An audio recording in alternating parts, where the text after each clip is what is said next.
9 মাস হয়ে গিয়েছে, কিন্তু আসিফ নজরুল্লাহ এখন পর্যন্ত জুলাইয়ে নিহত মানুষদের জন্য এখন পর্যন্ত বিচারের ব্যবস্থা পূর্ণাঙ্গ করে নাই। আজ উপদেষ্টা পরিষদের মধ্যে ডক্টর মোহাম্মদ ইউনূস ছাড়া আমরা অনেককেই দেখতে পাচ্ছি যারা বাংলাদেশের জুলাই বিপ্লবের চেতনাকে ধারণ করে না। ইসলামের পতাকা উঠতে দিবে না, কলমের পতাকা উঠতে দিবে না, কলমের মিছিল দেওয়া যাবে বলে হুঙ্কার দিয়েছিল। সেই শয়তানদের তাড়ানোর জন্য বক্তব্যের শুরুতে আওয়াজ তুলে দাবি তুলতে চাই, নারায়ে তাকবীর, নারায়ে তাকবীর। প্রিয় সহযোদ্ধা ভাইরা, আজকে আমরা যেখানে দাঁড়িয়ে কথা বলছি, এই শাহবাগে জুলাই ঐক্যমঞ্চ আজকে দাঁড়িয়েছে, এটা আমাদের জন্য আজ ব্যর্থতা। 9 মাস হয়ে গিয়েছে, কিন্তু আসিফ নজরুল্লাহ এখন পর্যন্ত জুলাইয়ে নিহত মানুষদের জন্য এখন পর্যন্ত বিচারের ব্যবস্থা পূর্ণাঙ্গ করে নাই। প্রিয় বন্ধুরা আমার, আজ উপদেষ্টা পরিষদের মধ্যে ডক্টর মোহাম্মদ ইউনূস ছাড়া আমরা অনেককেই দেখতে পাচ্ছি যারা বাংলাদেশের জুলাই বিপ্লবের চেতনাকে ধারণ করে না, বরং জুলাই বিপ্লবের চেতনাকে বিক্রি করে, শহীদের রক্ত বিক্রি করে জাতির সাথে, বাংলাদেশের মানুষের সাথে প্রহসন করছে। অতএব আমরা সাবধান করে দিয়ে বলতে চাই যে এই যুবকরা আজকের এই জুলাই বিপ্লব সংগঠিত করেছে, সেই যুবকরা বাংলাদেশ থেকে এখন পর্যন্ত পালিয়ে যায় নাই। অতএব জুলাই বিপ্লবকে কারো বাপ দাদার সম্পত্তি মনে করবে না। হুঁশিয়ার উচ্চারণ করে দিয়ে বলতে চাই, এই জুলাই বিপ্লব ছিল দল মত জাতি ধর্ম বর্ণ নির্বিশেষে সমগ্র মানুষের ঠিকই বলেন। এই জুলাই বিপ্লব ছিল নির্যাতিত মহিষী নেত্রী, সাবেক 3 বারের প্রধানমন্ত্রী দেশ নেত্রী বেগম খালেদা জিয়ার নির্যাতনের প্রতিচ্ছবি। এই জুলাই বিপ্লব ছিল আল্লামা দেলোয়ার হোসেন সাঈদীকে হত্যা করার প্রতিবাদের প্রতিচ্ছবি। এই জুলাই বিপ্লব ছিল 2013 সালে মিথ্যা নাটক করে জামাতের 11 জন নেতাকর্মীকে ফাঁসির কাস্টে ঝুলিয়ে দিয়ে হত্যা করেছে, তার প্রতিবাদের প্রতিচ্ছবি। এই জুলাই বিপ্লব ছিল আল্লামা মামুনুলকে 43 বার জামিনের ব্যবস্থা না করে তার উপরে রিমান্ডে নিয়ে নির্যাতন করার প্রতিচ্ছবি।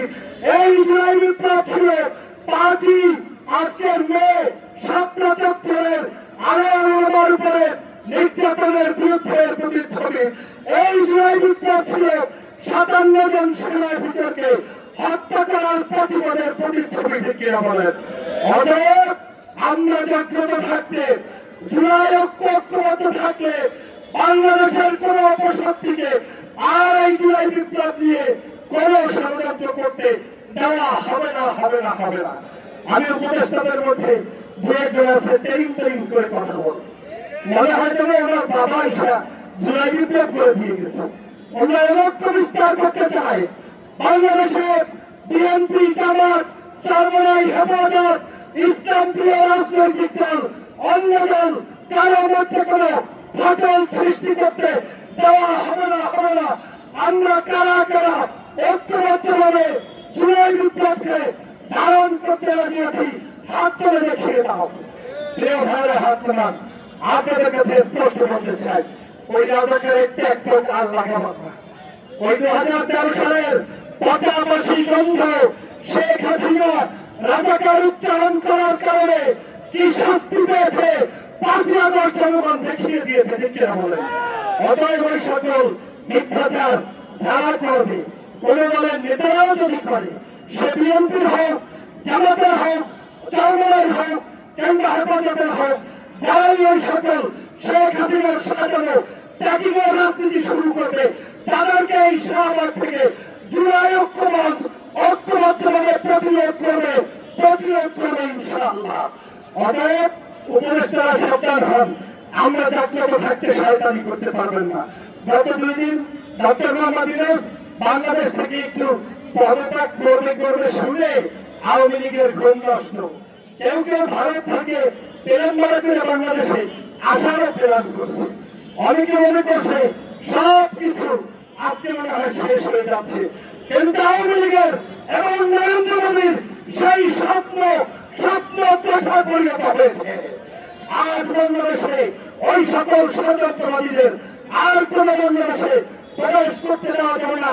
সর্বশেষ আমি আপনাদের কাছে তথ্য আহ্বান জানাতে চাই, বাংলাদেশে একটা প্রশ্নে আমরা এক থাকবো, সেই প্রশ্ন আওয়ামী লীগের প্রশ্ন, আমরা প্রশ্ন যে শেখ হাসিনার প্রশ্ন, ভারতীয় আধিপত্যবাদের বিরুদ্ধের প্রশ্নে আমরা সবাই এক থাকবো।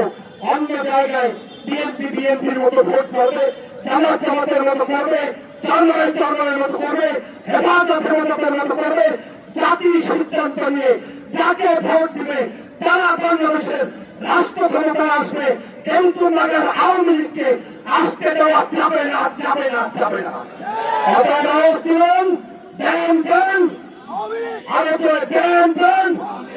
আওয়ামী লীগের দালালেরা, শেখ হাসিনার দালালেরা, নরেন্দ্র মোদীর দালালেরা, ভারতের দালালেরা, সবাইকে ধন্যবাদ।